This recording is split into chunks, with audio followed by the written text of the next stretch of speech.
You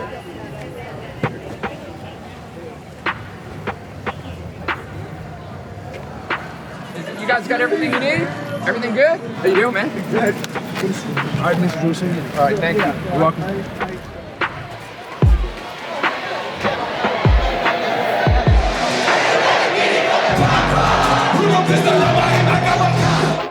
Let's say you're one of the most famous rappers in the world, or a former president, and you catch a criminal case.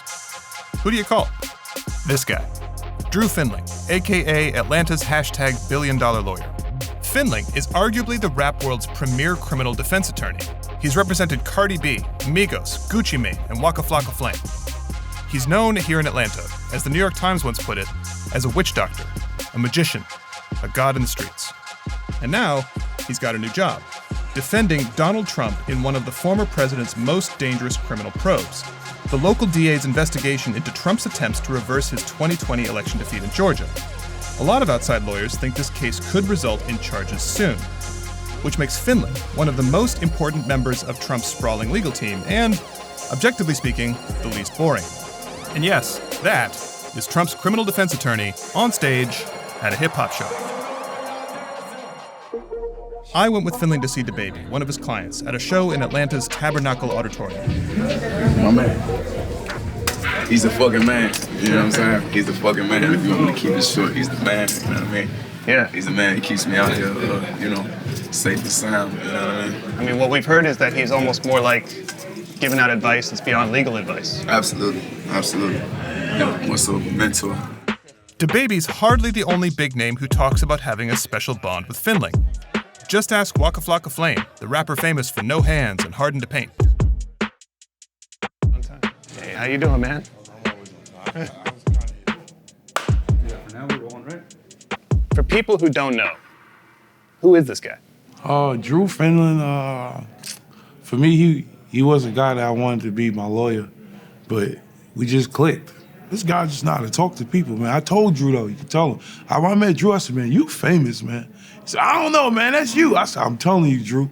How does he do it? The fuck, that's why we sitting right here, right? Yeah, we gonna figure it out. Yeah. And he just love it, man. My boy just got like a whole, just a Drewster, man. He damn near a therapist. What kind of reputation does he have down here? Shit, he that guy. Drew that guy, man. You get in trouble, call Drew. That's all I can tell you. So how many people do you know that he's represented? Shit, at least like 8 to 11 people. Wow. Literally. And 7 of them is famous. It's a weird niche for a guy who claims that he, personally, mostly listens to R&B from the 70s and 80s. How do you fit into the music world? Yeah, so that's a great question because I get emails and direct messages every day of people wanting to send me their beats. So I know nothing about music. And as you say, I'm not a transactional lawyer. I don't do contracts for folks. I'm a criminal defense attorney when all's said and done. I think some people would look at the roster of clients that you have who are literally the biggest rappers in America and also look at the fact that you're representing the former president and wonder how that makes sense.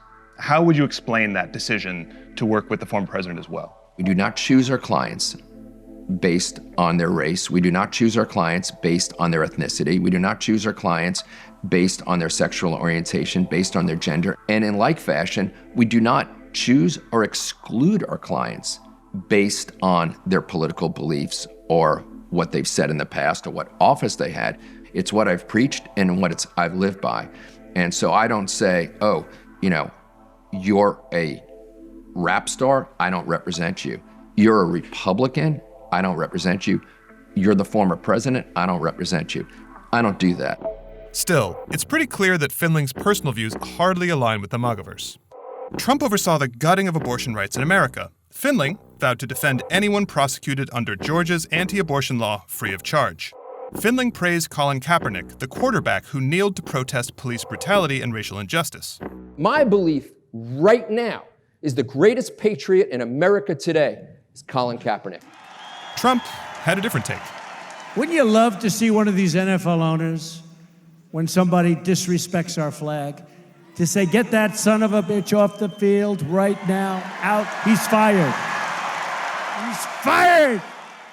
In 2018, Trump tweeted out an insult to basketball legend LeBron James's intelligence. The next day, Findling fired back at the man he called the racist architect of fraudulent Trump University. You know, in particular, you yourself have had some spicy things to say on Twitter about the guy. You've tweeted he's a racist and pathetic. I mean, has he seen your tweets? I have no doubt, thanks to my friends in the media, that everybody has seen my tweets. And from 1 to 10, I could care less, 0. I have a personal life and I have a professional life.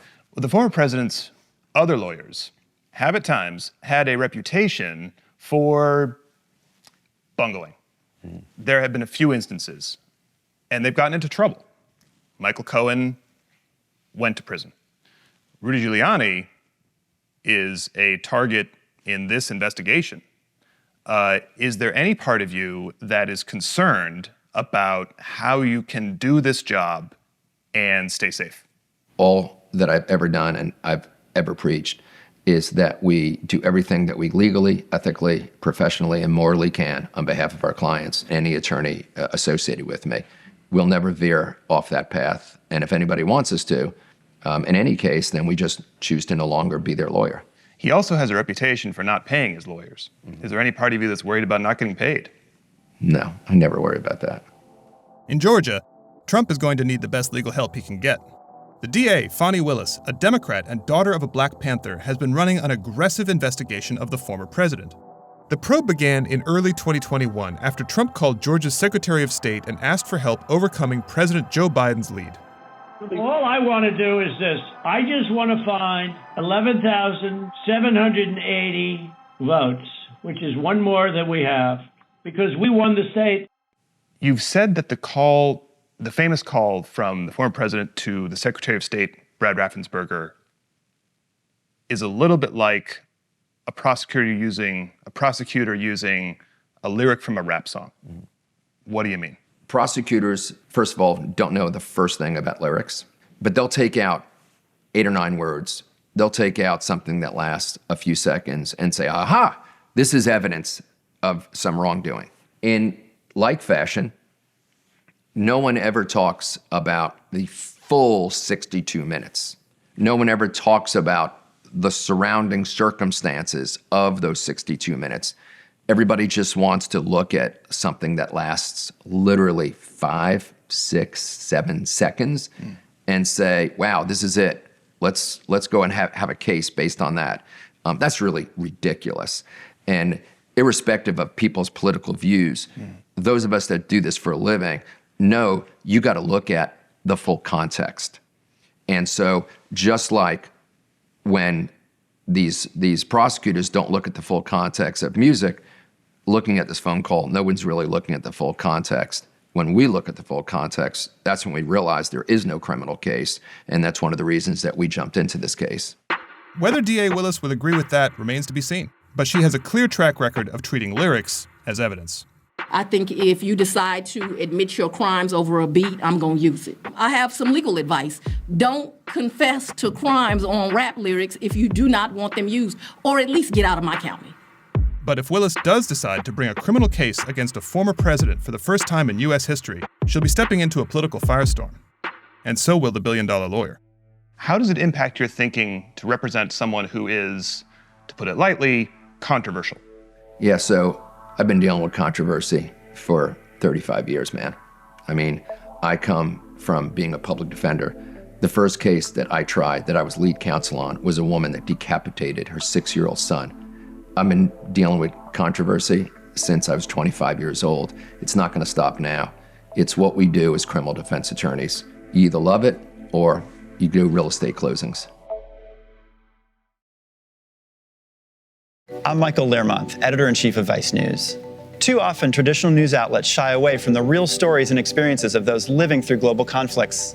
Not Vice News. Our reporters are on the ground, fearlessly covering the human stories that shape our world. You and millions of others can continue to read, watch, and listen to Vice News for free. But we hope you'll consider making a one-time or ongoing contribution of any size at vice.com/contribute. Every contribution, no matter how big or small, helps support the journalism Vice News brings to you every day. Thank you.